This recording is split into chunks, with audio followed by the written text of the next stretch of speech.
Hello and happy Friday. Apologies for being a minute late.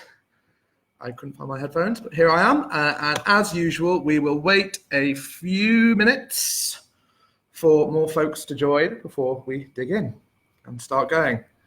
Can't see any viewers yet, but jumped up to the first 11. Well, welcome to everyone who is here. If you are posting comment, oh wow, that was fast.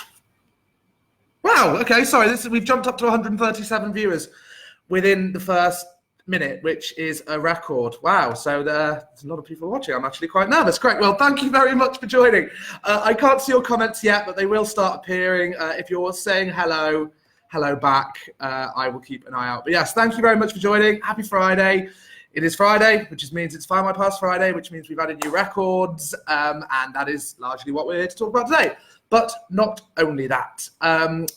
This week, a new historical movie came out, The Aeronauts, starring Eddie Redmayne and Felicity Jones, which is the true story behind some pioneering scientific research that was done in a hot air balloon.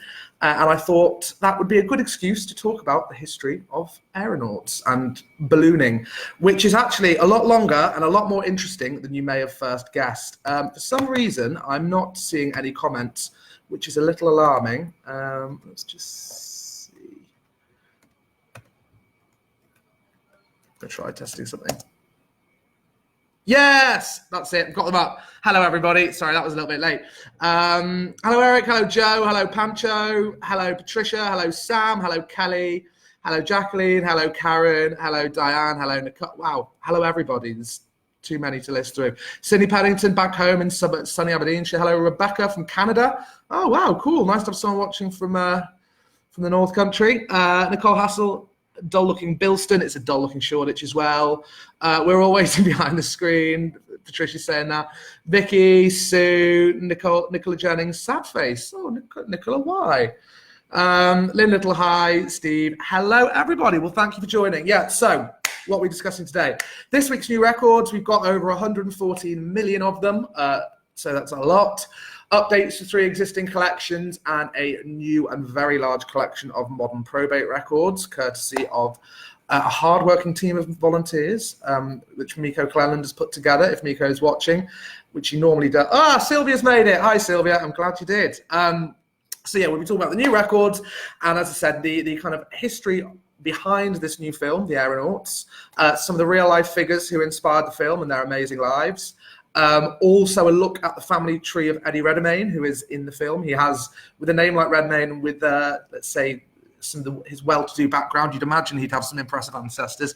And he does, some very impressive ancestors. You can make a film, never mind making a film about balloonists, you can make a film about his family tree if you wanted to. And if we get time, we will have a quick look at some of the reasons why you should be searching wills and probate records, tips for doing so, and why they are so amazing.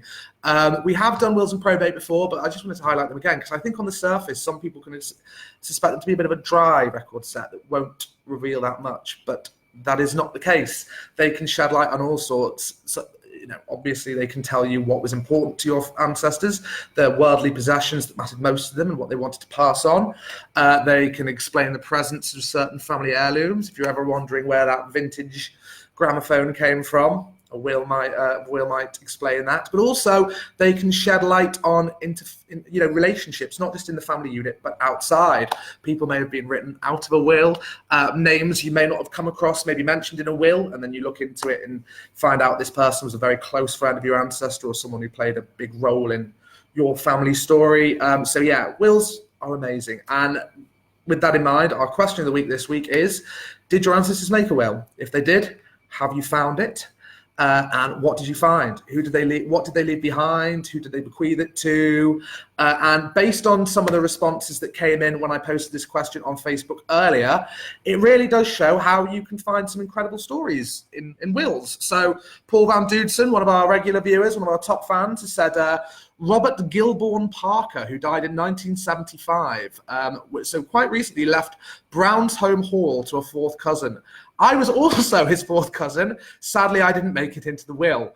And he's actually popped a photo of the castle in the earlier comment chain, and it looks amazing. So we said the Parkers were related to the Hargreaves. Reginald Hargreave married Alice Liddell. Yeah, I knew I recognised that name. That is because she is the real-life Alice in Wonderland, and he is related to their children. I mean, when I say the real life, the inspiration behind Alice in Wonderland. He said lots of rich ancestors, some Garnet ancestors, and 4 times great uncle, and his son, a first cousin who were cabinet makers in my hometown and died just over 100 years ago. He left the business, a few large houses, lots of money, and over 10 million in today's money. Sadly, the business is no more. The building showroom still exists, and I have some of their furniture. Factory was knocked down in 2018, and we had a campaign to try and save it, but sadly, it wasn't to be. Paul goes on to say, I found copies of wills on Findmypast going back to the 1500s. Some of my Derbyshire, Thornley, and Hallam relatives were blacksmiths. So yeah, that's a good example of why wills can be amazing. And Paul also touched on another point I like to mention, is that wills wills tend to go back quite far. I think we may have even gone back further than this. Actually, I know the new records date. No, they don't. Sorry, I'm talking nonsense there. I know our collection of wills goes back to at least the 1460s, which is a good, 80 odd years before most parish records start. So I'm just going to sip of coffee. Other comments we had from people who were also writing in.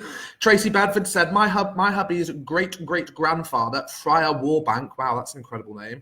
Great first name, she said in brackets, it was. When he died, he left the equivalent of £28,000 to his sons, all who'd been involved in the family's fish and chip shop. With a name like Friar, sorry, that was an appalling joke. His 10th great-grandfather, Sir Edward Barkham, left an estate equivalent to about £30 million when he died in 1667, and a vast estate stretching from Yorkshire into Lincolnshire, Norfolk, and even parts of London. Incredible. And another thing to add as well is that wills were not just left by the great and good. Sorry, I just got a message there. People from all walks of life left wills. So don't get put off when you're hearing these stories of great and noble ancestors who had loads of money. Even if your ancestors were of modest means, they may well have left a will, and that will can be used to find out more about your family.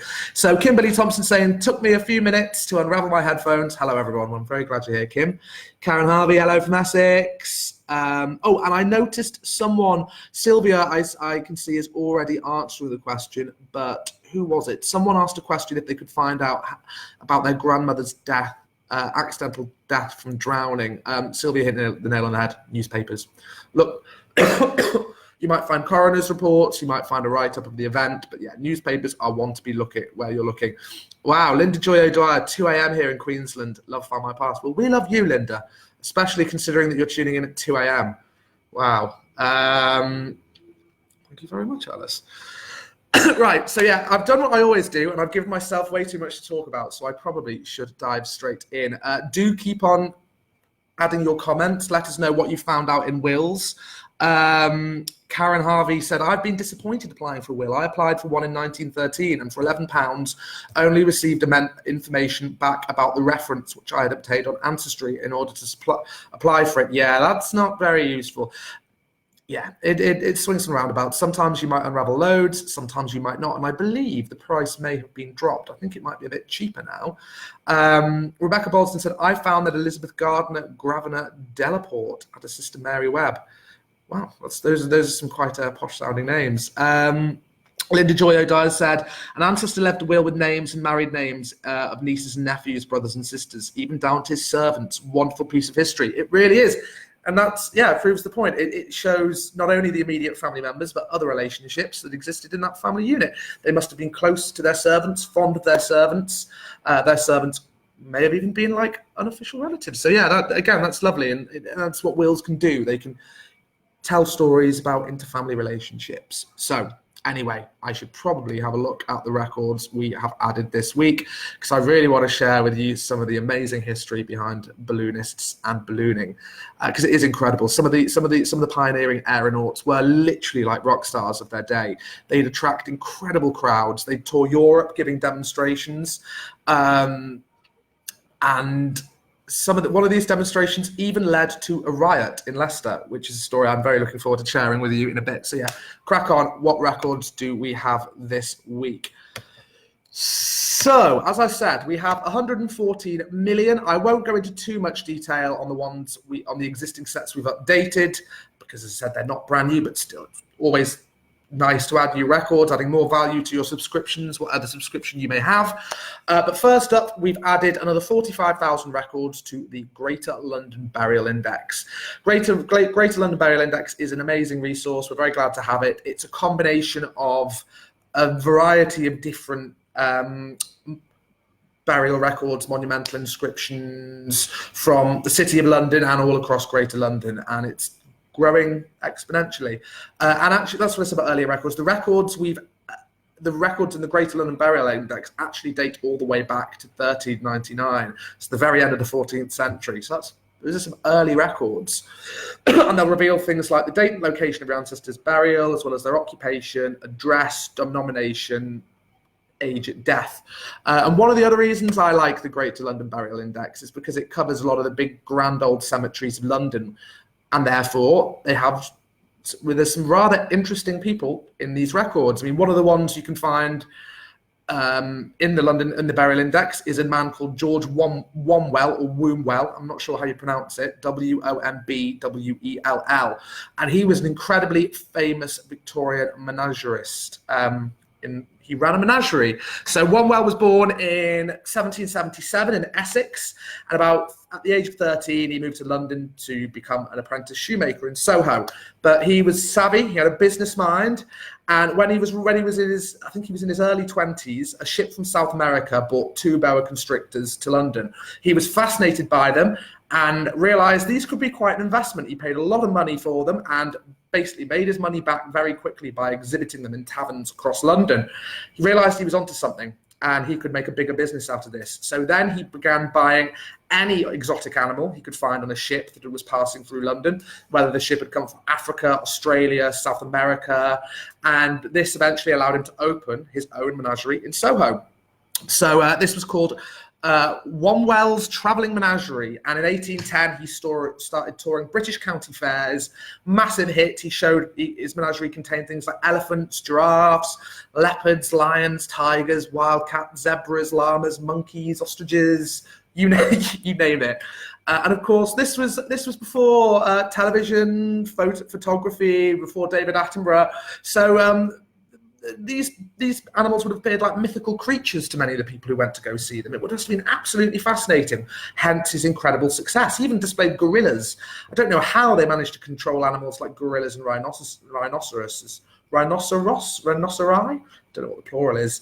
And I mean, it's sad to say, unfortunately, many of his animals did die due to the cold British climate. But Wombwell was never one to miss up on the opportunity to make a bit of money. So when his animals did die, he'd sell them to taxidermists, and then he'd exhibit the dead creatures as curiosities. But he did care for his animals. He bred many of the animals himself, and he's actually buried in Highgate Cemetery. And he has an incredible monument, which is a statue of his favourite lion, who was called Nero. So it shows that he did love his animals. And he was so famous when he died, his obituary made it into the Times.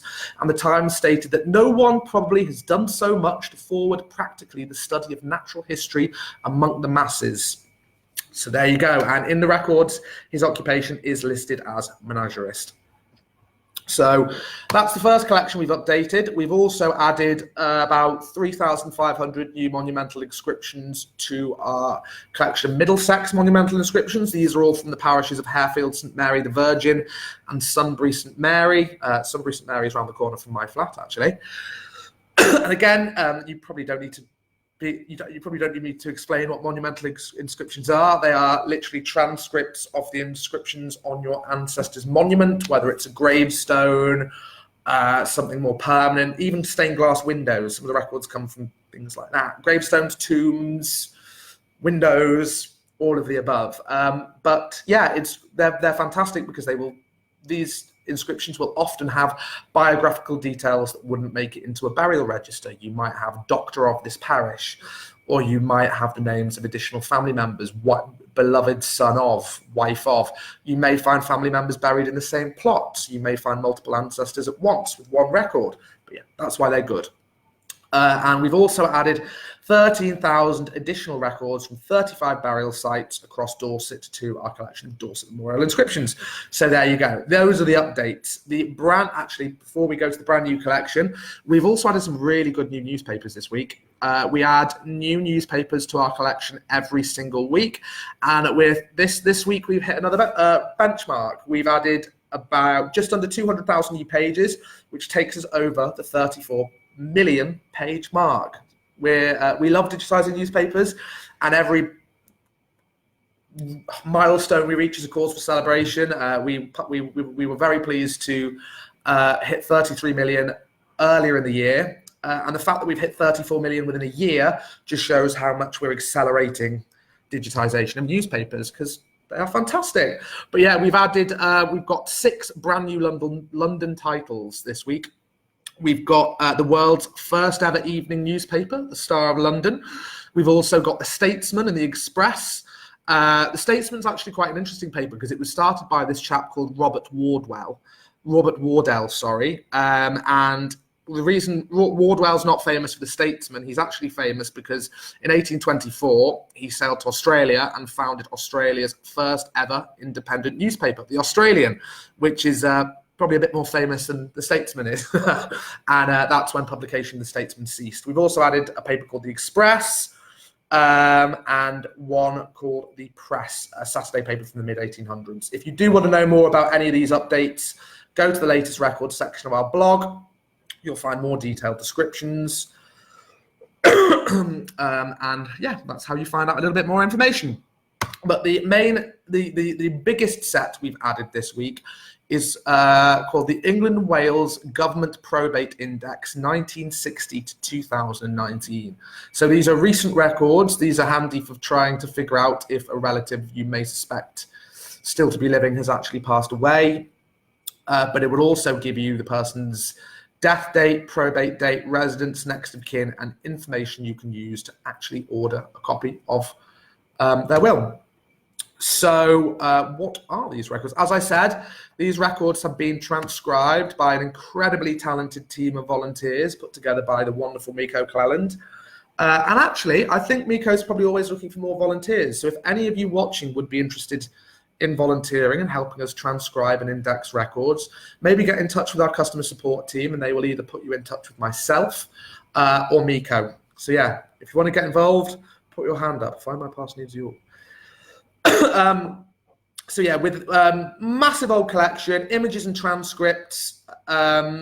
Images, as always, will provide you with more information than the transcript does, as well as death date, probate year, registry details. You'll get place of death, their marital status, the name of next of kin. You might even get the next of kin's occupation and value of the effects left in the estate.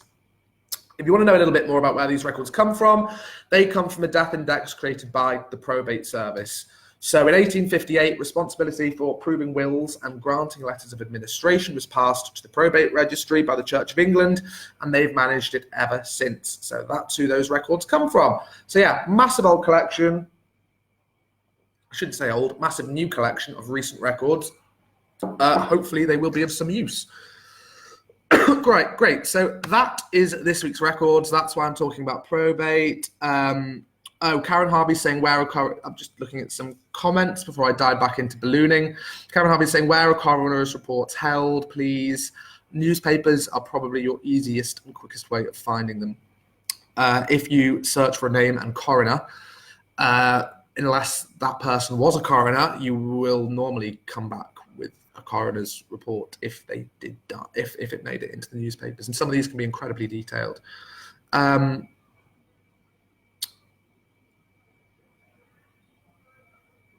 Linda's saying, sorry, I can't join you. Oh, Miko's joined. Hello, Miko. Thank you for joining. I was just giving your volunteers a shout out. And Mary McKee also joining from our one of my colleagues from Ireland is watching. And Chris Lang, always a hero, saying it's now £1.50 for a grant of probate, which might have a will or a couple just be letters of admin. You can find wills in many other places, especially archives. Top tip, as always, from Chris. Thank you very much. And Karen is sharing a will story, saying, one will passed on to me from a relative to a Huguenot line included his Bible, silver cutlery, and specific limits on what to spend on his funeral. Yeah, further example of how wills can tell you a little bit about the character of the person. He was obviously a very sensible man, if he didn't want too much money being spent on his will, probably quite modest as well, but also it shows that what was important to him. Maybe quite pious. He left his Bible, silver cutlery, probably some of the more expensive items that were in his possession. And yeah, as Hilary said, it can be interesting who does not get a mention in a will. Yeah, that's often as interesting as who is mentioned, because often the means to an end. Miko, I know one well. He bought snakes and put them in a box, offered people a chance to see them for a penny, buried in Highgate Cemetery. Yep, I've still never actually been to Highgate Cemetery. That is something I'm definitely going to have to do. Nicola Jennings, an ancestor in Australia left a will specifying that no one else should be buried in his grave. He obviously liked his personal space. Left me wondering forever who he was trying to keep out. Yeah, I like that. Miko, when bodies of the platypus were first sent... Miko's brilliant for these curios and nuggets of weird information. When bodies of the platypus was first sent back to the UK from Australia, most people didn't believe it was real, and they thought that they were stitched together fakes. I have actually heard that before. And Kate Jane said, was in Highgate this weekend myself, massive cemetery and loads of famous people there. Katie, did you see One tomb with Nero the Lion? Nicole Hassel, any records coming from the West Midlands, e.g. Wolverhampton, Birmingham area? Probably. Watch this space, that's all I'll say. Actually, yeah, Kelly, that's right. So I keep on getting distracted by sides. One well does sound a bit like Eddie Redmayne's character, Newt Scamander in Fantastic Beasts. Well, on historical weirdness and Eddie Redmayne, that's going to bring me back to the main thing I wanted to talk about, which was the history of ballooning. And the reason I'm talking about it is this week, The Aeronauts, a British-American biographical film, hit cinemas featuring Eddie Redmayne and Felicity Jones. It's a semi-true story. The plot is a daredevil pilot named Amelia Wren and a weather scientist named James Glacier find themselves in an epic fight for survival while attempting to make pioneering scientific discoveries in the Earth's stratosphere in a gas balloon. So James Glacier was a real person. His life was very interesting. But Amelia Wren wasn't. I think she's a composite character based on a few real figures, but largely her character, Amelia Wren, is based on a man named Henry Tracey Coxwell. And I've talked about Coxwell before, but I want to talk about him again because the guy just was incredible, had an amazing life, was a huge celebrity back in his day, and was influenced to take up ballooning by earlier balloonists who were also big celebrities. As I said, these guys attracted huge crowds, and were genuinely very famous. It was actually Coxwell who triggered a significant riot in Leicester, which I will come to very shortly. But yeah, this is the reason I wanted to talk about ballooning, because this is what got me researching. Because when I first heard about the film, I thought, how interesting can this be? I knew a little bit about Coxwell, but this led me to do a bit more digging onto the history surrounding hot air balloons, and yeah, it's just fascinating. I think there's always been a romance around pioneering aviators, hence the fighter pilots during the First World War cut such dashing figures as they did during the Second, and that didn't start with airplanes. As I said, these guys were the pioneering balloonists were fascinating figures to people of the day. They toured the courts of European monarchies, and many of them, as well as being daring aviators, were pioneers. They were scientists. They were researchers who put a lot of faith in their research. And I think that's what's one of the fascinating things about the history of scientific innovation, is that there's something quite charming about the fact that something that now to us seems so low tech, at the turn of the 18th century was really high tech. This was kind of like the space race of its day, with the exception that there wasn't a Cold War in the background and it wasn't really a race. But people a lot of people died. A lot of people put themselves at great personal risk. A lot of money was pumped into it, and there were just some amazing, weird, wacky moments from this from a time when modern low tech was super high tech. So yeah, I'll try my best to do it service. So I'll do a quick overview of the history. Obviously, history goes back a long way. As with many scientific innovations, it starts with the Chinese. So while the Chinese didn't necessarily have hot air balloons, they were the first to use hot air as a source of making objects airborne, even as far back as AD 200. A Chinese general, I think his name was Zhu Liang or something like that, was using lanterns as a means of signaling his troops. But the first documented balloon flight in Europe was done by a Brazilian Portuguese priest whose name was Bartolomeu de Guzmão, and this took place on the 8th of August 1709 in Lisbon, where he was able to lift a very small balloon, could be held in one hand, made of paper, about 4 meters in the air, and with this he delighted the court of King George IV of Portugal, and word spread around Europe.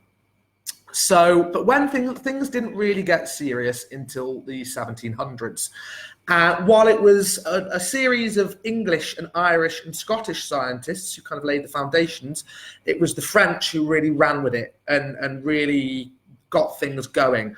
So it all started, I'd say, in around 1662 when a Anglo-Irish natural philosopher, some people have said he was the first modern chemist, a man named Robert Boyle, published Boyle's Law. And this, again, it shows, that whole when low tech was high. This seems so simple to modern ears, but at the time this was revolutionary. Boyle's Law basically was the first scientific law to describe that the pressure of a gas will increase when the volume of its container decreases. So again, that sounds quite straightforward to us, but back then this was revolutionary. People just had not joined the dots. It was taken further in 1766 by an English natural philosopher called Henry Cavendish, who was the first person to discover the properties of hydrogen. He didn't know it was called hydrogen then. He called it inflammable air, but he identified all of the properties of this mysterious inflammable air. And then shortly after that, you had a Scottish physicist called Joseph Black, who combined the work of Cavendish and Boyle, and was the first person ever to propose that if a gaseous element filled a balloon, that balloon could rise up into the air and perhaps even carry a load. So it was those three who kind of laid the foundations, but it was a Frenchman by the name of, and apologies for pronunciation, Jacques Alexandre César Charles. So he was a scientist and a pioneering balloonist, and he came up with the Charles's Law, or the law of volumes. So he was the first person to describe that gases expand when heated. And again, it's what we learn when we're probably in primary school, and it seems so simple. But back then, this was groundbreaking. So he used this knowledge in 1783 to team up with a pair of engineering brothers called Anne-Jean and Nicholas Louis Roberts. They were known famously as the Roberts brothers, and their fame spread, as did Charles's. They were known as the Roberts brothers globally. If you pop their name into the newspaper archive, you find a lot of reports about them from the late 1700s, early 1800s. So Charles came together with the brothers, explained his idea, and they thought, let's do this. They brought on board a very famous French genealogist and traveller, a guy named Bartholomew Fugaz de Saint-Fond. That's not how you pronounce it at all. But he had a long French name. And Saint-Fond was quite a well-known man, and he was able to organise a crowdfunding subscription to finance the project. The money was raised, and the brothers came up with a way to make their balloon. So they dissolved rubber in a solution of turpentine, and then they varnished and stitched this together with sheets of silk to make a kind of big flat envelope. And a cool thing about this is when they did it, they used alternating strips of red and white silk. So bear in mind, the classic image of a hot air balloon of the coloured stripes was the design used in the first one ever created. Isn't that cool? Continuity, bit of tradition. I like that. So they made this balloon, and then they began filling it on the 23rd of August, 1783 in Paris, in a palace, the Palace of Victories. I'm not going to try and pronounce the French name for it. And to us, filling a hot air balloon sounds relatively straightforward once you know what you're filling it with. This was not the case in 1783.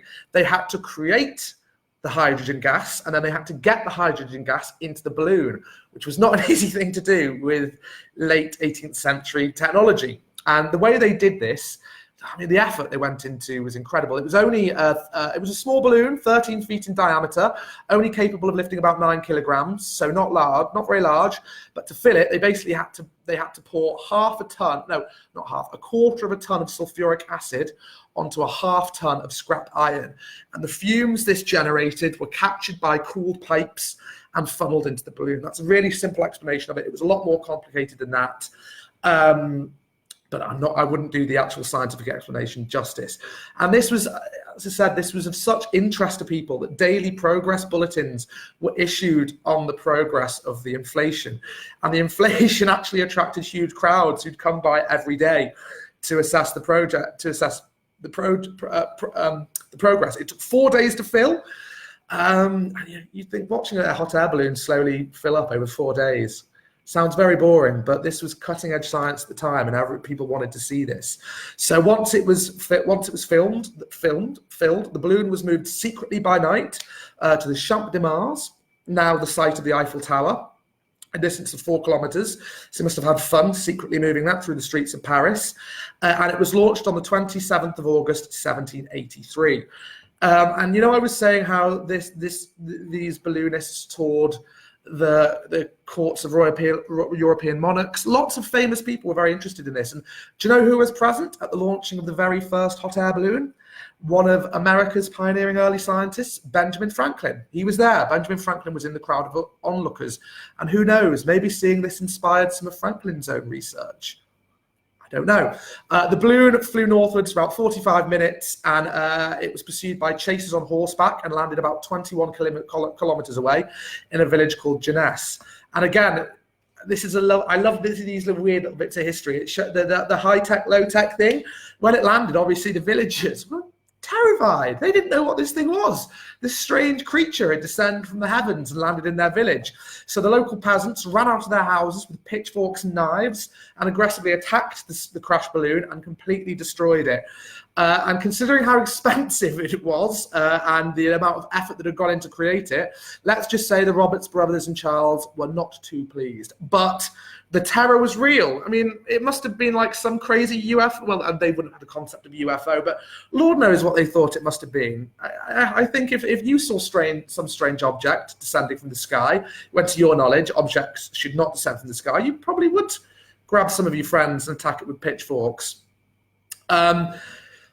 So yeah, and this amazing history kind of continued. Charles, there was 2 French brothers, the Montgolfier brothers, 2 paper manufacturers who they came from a long dynasty of paper manufacturers, and they noticed that ashes would rise in paper fires, and that gave them an idea. So they had, at a similar time to Charles, they were coming up with similar ideas, and they had a little bit more success with the first unmanned flight. And this does involve a little bit of cruelty to animals, as is often the case with scientific research further back in the past. So on 19th September 1783, they launched a balloon which took the first non-living creatures, apart from birds, to fly into the sky. The passengers were a sheep called Montorsil, which was French for climb to the sky, a duck and a rooster. And I love this. Again, cracky old-time science. The sheep was believed to be a reasonable approximation of human physiology. That's why a sheep was chosen. The duck was expected to be unharmed by being lifted airloft. So the duck was actually introduced as a control measure. And to balance this, I love this, they also added a rooster as further control, because a rooster was still a bird, but did not fly at high altitude. Just love the reasoning behind that. So this demonstration was performed at the Royal Palace of Versailles before King Louis himself and Queen Marie Antoinette. Lasted about 8 minutes, covered 2 miles, and obtained an altitude of about 1,500 feet. The craft landed safely, and I believe all the animals made it out alive, if not traumatized. They then had the first manned flight, a tethered flight, in 1783 in Paris. And again, cool, wacky moments from history. King Louis had originally decreed the passengers were going to be condemned criminals. It's awful, really, but condemned criminals were going to be used as task subjects because we're going to be executing them anyway. But actually, quite a lot of members of the nobility petitioned for the honour. And the honour was eventually given to a scientist called Jean-Francois Pilatre de Rosier, along with Marquis Francois de Orlandes. I don't know why I try and pronounce words. So they got the honour. They made it. They rose about 50 feet, came back down again, I should say, this was the first untethered flight. The first tethered flight, not much of an affair. It was built by the Roberts brothers again. So was the untethered free flight, and this was the one that people petitioned for the honour. They travelled about 5 miles in about 25 minutes. Landed as soon as they cleared the city and the countryside. De Rosier actually went back up in the hot air balloon, went higher than anyone had ever been, and that's when he noticed his ears started to hurt and he felt faint. I think this could have been the first time anyone encountered, well, I guess mountaineers would encounter altitude sickness, but he brought the balloon back down. And then there were a few more French achievements before it made its way over to England. But by this time, balloonatics were popping up all over the world. People were getting genuinely fascinated by this. This interest was generated even further when in 1785, a French inventor called Jean-Pierre Blanchard managed to successfully cross the Channel. Very dangerous undertaking. You think the bravery involved in putting your faith in your science and just hopping in this.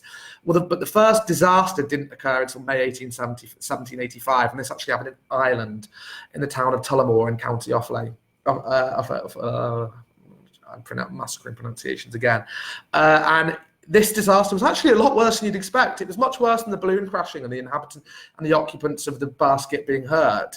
The town was practically leveled. The balloon crashed and resulted in a fire that burnt down 100 houses.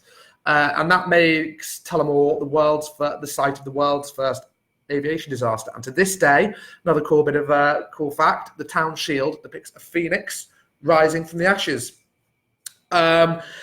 Same man, Blanchard, who crossed the Channel, made the first manned flight in America on January the 10th in 1793. He took a hydrogen-filled balloon from a prison yard in Philadelphia, reached a height of about 5,800 feet, and landed in Gloucester County, New Jersey. So he travelled quite a way. And as with Franklin attending the Parisian takeoff, George Washington, then President of the United States, was among the illustrious observers watching this momentous occasion take place. By the time it became popular in England, it was about the 1780s. You had the first manned balloon flight in Britain was done by a Scottish apothecary called James Tytler, and he flew his balloon from Abbey Hill to the suburbs of Edinburgh, flew for about 10 minutes at a height of 350 feet and landed unscathed. In 1785, a man named Mr. Arnold went up from St. George's Fields in London, but came down in the River Thames and had to be rescued. And then another chap called Major John Money in it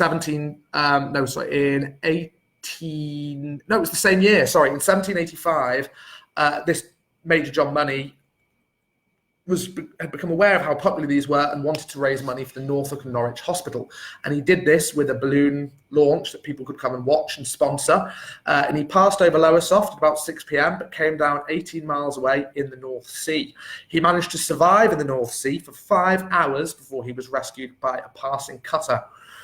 I should probably move on a bit, actually. There are just so many interesting people. Another one that's quite interesting was a chap called Charles Green. He was very famous, and he was actually one of the men that's inspired Henry Tracey Coxwell to become a balloonist when he was a child. Coxwell actually saw some of Green's launches, and it made a massive impression on him. But he achieved incredible fame throughout Europe and possibly beyond, when in July 1850, he flew from Vauxhall Gardens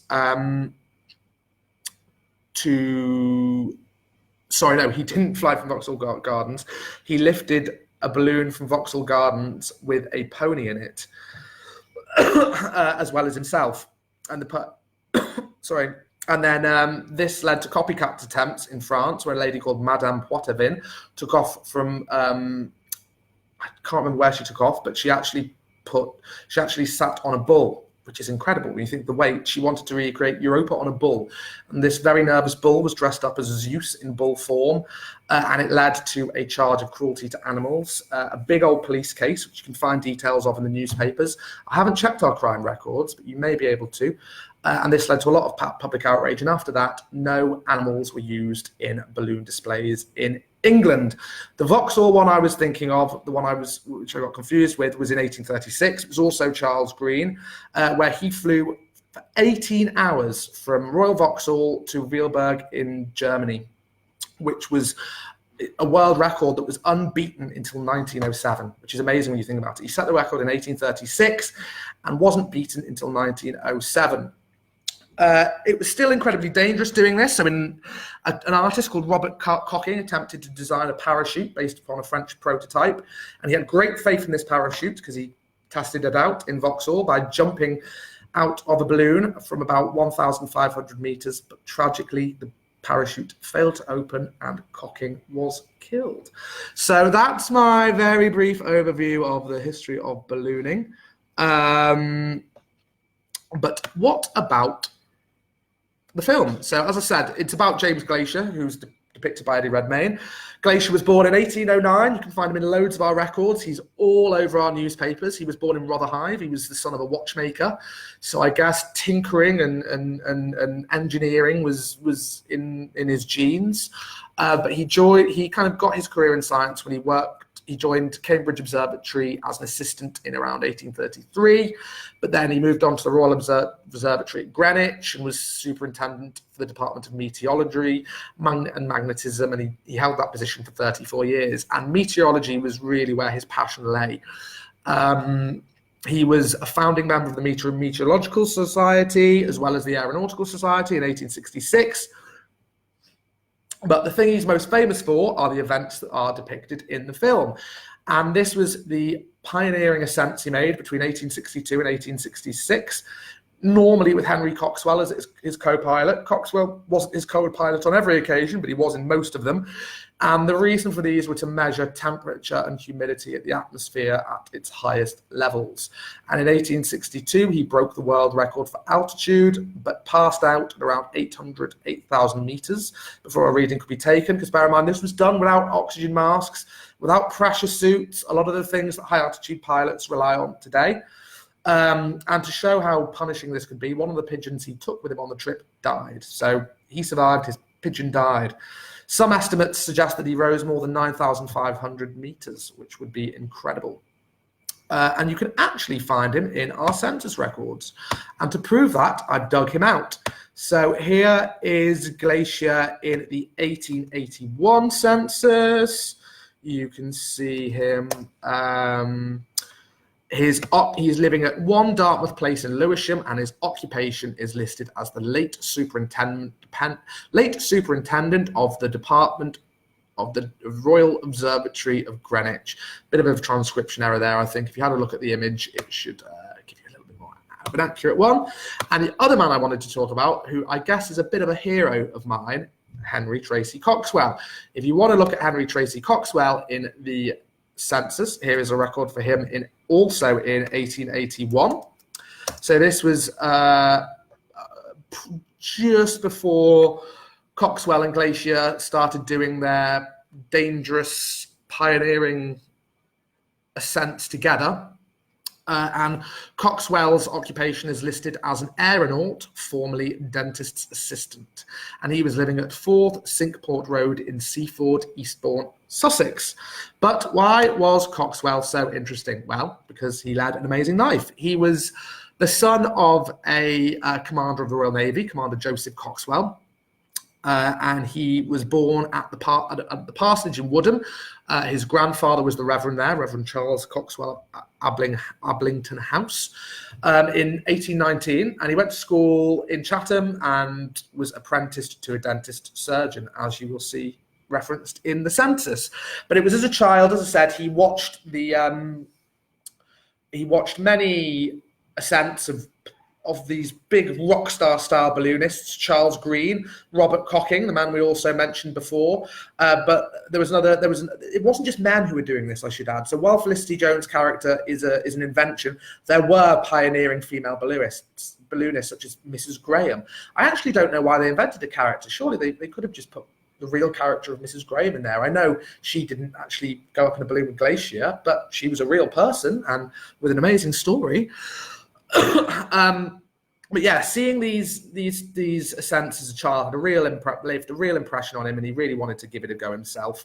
Particularly Green's balloon voyage from Vauxhall Gardens to Germany, that really stimulated his enthusiasm. So in 1845, he founded and edited The Balloon, or the Aerostatic magazine, which was Britain's first ballooning aerospace, I guess, flying magazine, really. So in 1847, he made a night flight from Vauxhall Gardens with Albert Smith during a storm, a very, very dangerous thing to do. And to show what a daring man he was, while he was doing this, a 16-foot or 4.9 meter rent appeared in his balloon, big tear, huge, and the balloon fell rapidly to Earth. The only reason Coxwell and Smith were saved was because the balloon thankfully caught on some scaffolding before hitting the ground. Most people would think, I'm never getting in another balloon again, but Coxwell was not most people. So he made another flight the following week, and his fame steadily grew.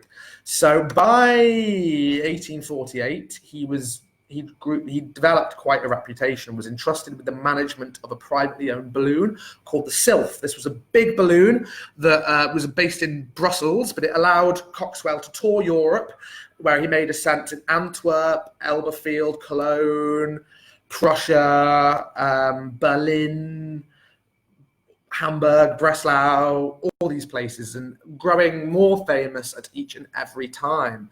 He had another very narrow escape in 1850 when he did an ascent in the summer at Hanover, and basically he very nearly crashed into some very lofty trees. But that didn't put him off. Many people witnessed this, and it was written about in the papers. As I said, if you do want to find out more about some of these amazing guys, if you pop in Henry Tracey Coxwell's name into the newspapers, you will find so many amazing reports and illustrations as well. Yeah, so a few more famous ascents all around Europe, but it was 1862 was when he, as I said, he teamed up with Glacier, and they started carrying out these experiments together. They did these in a massive balloon, a 93,000 cubic foot balloon, which was called Mammoth, due to its mammoth size. And in 1862, they took off from Wolverhampton and reached the greatest height that had ever been achieved to date. This was the one where Glacier lost consciousness during the ascent, and they got so high that the barometer stopped working. The last altitude they measured was about 8,800 meters. Coxwell lost all sensation in his hands due to the incredible altitude, and he actually had to operate the valve cord with his teeth. So this was really like white knuckle stuff, and I think this is what's going to be depicted in the film. I'm deliberating going to see it myself tomorrow. And in a terrifying moment, the balloon dropped about 19,000 feet in 15 minutes. 19,000 feet in 15 minutes, that's nuts. Landing safely near Ludlow, beautiful town if you ever visited. And as I said, that's why some calculations, because their barometers had stopped working, suggested that they'd gone even higher. So there you go. He did a few other things. So he made a few demonstrations to the army to kind of promote the military capabilities of balloons or the military applications. And he did this in 1863. Didn't have much outcome. The War Office ordered a balloon with the intention of testing it out in Ghana, but the Ashanti War had ended by the time the balloon was ready, so they never used it. But he did get more pickup in Prussia. So when the Franco-Prussian War broke out in 1870, the Prussians actually invited him over to manage some of their war balloons, and he formed two companies with 2 officers and about 42 men at Cologne. But again, the town of Strasbourg, where his unit was sent, surrendered before they could actually offer much service. But as we know, by the time of the First World War, balloons were being used, and their military uses had been, recognised. Even in the Second World War, barrage balloons were a big feature, weren't they? So balloons were used up until the 40s, 50s. So yeah, that was as well as doing all these pioneering ascents. Coxwell owned a factory in Sussex where he made his own balloons, and you can find him in our Sussex burial records because he's buried at St Peter's Church, East Blatchingford. But one of the events I did want to tell you about from his life was the Great Balloon Riot. This is such a cool story. The Great Balloon Riot of what year was it? Of 1864. So this is just such a good example of Victorian strangeness. And to prove to you that all these events are captured in incredible detail in our newspaper collection, if you have a plus subscription, you can view the front page of the Pelly illustrated paper. And this is a depiction of the event itself, of the Great Leicester Balloon Riot. If you want to read the article itself, the article is on page 13, but here's a link to that as well, and it's titled The Great Balloon, The Balloon Riot at Leicester. But basically, what happened? So as I said, these were big events. These guys were like the rock stars of their day. They were really famous. And in 1864, there was Europe's largest, no, it wasn't, sorry, I'm getting confused there. One of the larger displays in Europe was being held that year, and about 50,000 people turned up. So that gives you an idea of the appeal, especially when you think of the population of Leicester at that time. 50,000 people gathered at Leicester's racecourse to see the world famous aeronaut, Henry Tracey Coxwell, take off in his balloon, and they were all very excited. So as the punters gathered and Coxwell was making his pre-flight preparations, trouble started to brew. No one knows exactly how, but according to the newspapers, early in the afternoon, a gentleman reported to be a professional man gave it out that the balloon then presented was not the largest and newest balloon, but a small one. This was what Coxwell wrote when he was explaining the situation to the Times. He said, "This was a cruel libel. They muttered darkly, 'He's taking us for mugs.'" Because, of course, it had been advertised that Coxwell would be taking off. I think it was probably in Mammoth, the largest balloon in the world. But so this rumour started that Coxwell was taking the crowd for mugs, and he was actually turning up in one of his smaller balloons. It wasn't the biggest one. And the mood quickly soured. Word spread round. There were no police on duty, and the huge crowd was thronging. People, it was, as the Times article said, a perfect sea of clamouring spectators broke into this enclosure, everybody demanding an instantaneous ascent. So the mob rushed forward to pressure Coxwell. Coxwell got a little bit stressed out and said, "Listen, if you don't step back, I'm not going to be doing this." He appealed to their nobler instincts and warned that, he didn't want to do it, but unless they stepped back, he would be forced to deflate his balloon, let out all the gas, and there would be no ascent that day. This really riled the crowd. They shouted all kinds of abuse at him, and this is when, in Coxwell's own words, "I forthwith executed my threat." So to the astonishment of everybody, he let the canvas down. The balloon began to hang loose, and the crowd started to rage. People were furious. They rushed him. The crowd immediately seized upon the balloon and started ripping it to 100 shreds.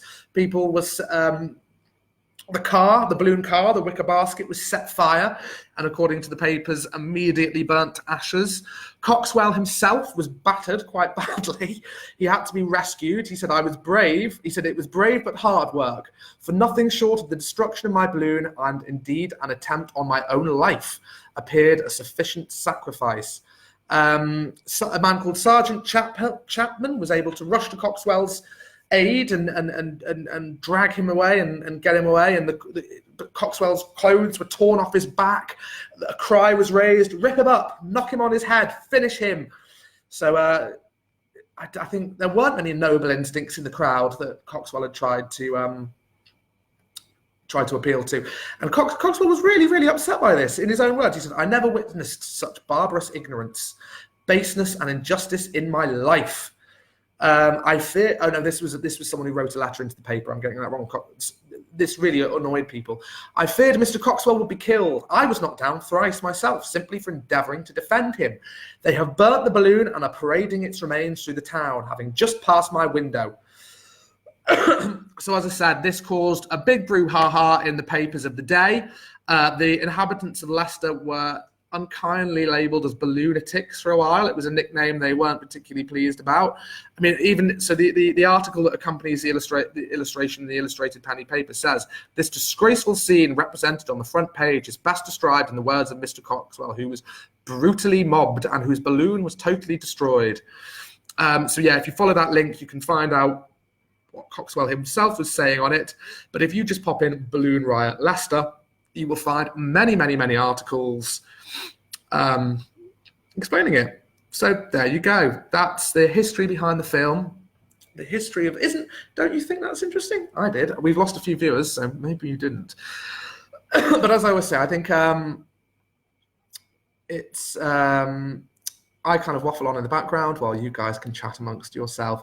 So Patricia Clue is saying Dolly Shepherd used to parachute from a balloon. You can learn all about it at our local museum at Ashby de la Zouche. I'm going to be popping her into the newspaper archive as well. Thank you for the recommendation, Polly. Patricia, sorry. Just seeing a few of the comments that have come in. Thank you very much for all these. Oh, and also Sylvia has shared some. Thanks, Kelly. Yeah, you say the excitement on my face. I have had a lot of fun putting that together. So yeah, lucky none of them was smoking. But as usual, I have overrun, and I did. Oh, do you know what? I will do a little bit of Eddie Redmayne's family tree. Why not? It's only Friday. So yeah, do look in the newspapers about the history of ballooning. Check out the balloon riots. I just love those weird experiments with animals, and the fact that they thought a sheep would be a good match for human subject, and that a duck was used as the control subject. The balloon riots, the fact that this was such a captivating thing to people, and that history is amazing, isn't it? It's brilliant. But yes, as Eddie Redmayne is starring in this film, and if any of you go to watch it, do let us know what you think in next week's broadcast. We thought we'd have a quick look on his family tree. I do need to still write a biography about this, but his ancestors were great and good, and he, which isn't surprising considering that Eddie Redmayne went to school with Prince William. But what is an amazing coincidence is that Eddie went to school with Prince William, but his ancestor worked in the same colliery as the ancestors of William's wife, Kate Middleton. They were definitely on different stratas of the social ladder. Richard Redmayne, Eddie's great-grandfather, was not a lowly collier. He did start out as an apprentice, but that was his choice. Whereas Kate's great-grandfather, John Harrison, who worked there, I think at a different time, was a collier who I think died very young of an illness, as many colliers did. But Eddie had two really interesting ancestors, one of which his great-great-great-grandfather, Giles Redmayne, was the man who built the family fortune. He started a fashion business in the early 1800s, but went on to do an incredible amount of philanthropic work, spent a lot of money on public good things, and was praised by many people. He once received a letter from Neville Chamberlain telling him that when he was moving away from Birmingham, that Neville Chamberlain was devastated. It was a real loss to the city. And William Wordsworth was even a fan of Giles Redmayne. Yes, William Wordsworth himself complimented him. But why? So Giles Redmayne was middle class to start with, but he really did build up the family's fortune through hard work and business nous. So he built up this really successful business as a linen draper and silk maker, where he established a shop in London's Bond Street. Did very, very well. In 1840, he married his wife Anne, and they had 6 children, including his son, John Redmayne, who is Eddie's great-great-grandfather. And part of the reason that he Giles probably spent so much money on these public things was that he had strong puritanical leanings. He was a deeply religious man, very liberal in his political leanings, and did believe in doing good. He was also very closely associated with Lord Shaftesbury, who was also a big philanthropist. And together they worked on things like the alleviating conditions in slums, obviously a big problem at the day. They wanted to suppress some of the abuses of vestrydom, and also funerals reform, basically where poor people were getting taken for mugs and paying far too much money to bury their loved ones. But the reason Wordsworth loved him was that he built and endowed Brathay Church, which was erected on a spot which apparently has some of the loveliest views in Lakeland. And if any of you have been there, Eddie Redmayne's ancestor was the man that built this amazing church. Apparently Wordsworth once even called on Giles himself, knocked on the house to say how pleased he was the church had been built there, and the fact that Redmayne had decided to roof it with green flagstones, which were native to the county, rather than the more popular grey slates that were from Wales that were used by most people. And this even made it into writing. Mary Wordsworth once wrote, "If you ever go to Redmayne's shop in Bond Street to buy yourself a silk handkerchief, you might please him by telling him how often the poet blesses him for that holy deed of his when he planted the chapel on that rock." And actually, she spelt the name differently. Redmayne spells the name now Redmayne, but back then it was spelled Redmain. And I just wanted to highlight that because it's a great reminder of spellings changing over the years. So Giles married the daughter of a rear admiral named Jane Studdart, Rear Admiral Studdart's daughter, and together they had a number of children, one of whom was John, so Eddie's great grandfather.